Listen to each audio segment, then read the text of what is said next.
Coughing is a reflex that keeps your throat and airways clear. Although it can be annoying, coughing helps your body heal or protect itself. Coughs can be either acute or chronic. Acute coughs begin suddenly and usually last no more than 2 to 3 weeks.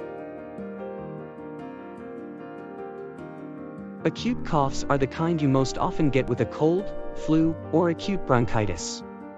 Chronic coughs last longer than 2 to 3 weeks.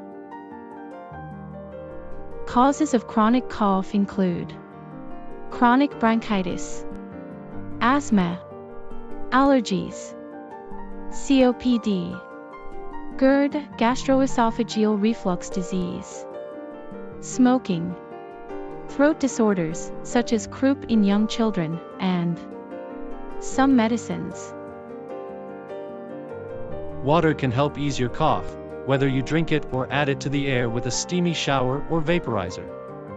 If you have a cold or the flu, antihistamines may work better than non-prescription cough medicines. Children under 4 should not have cough medicine. For children over 4, use caution and read labels carefully.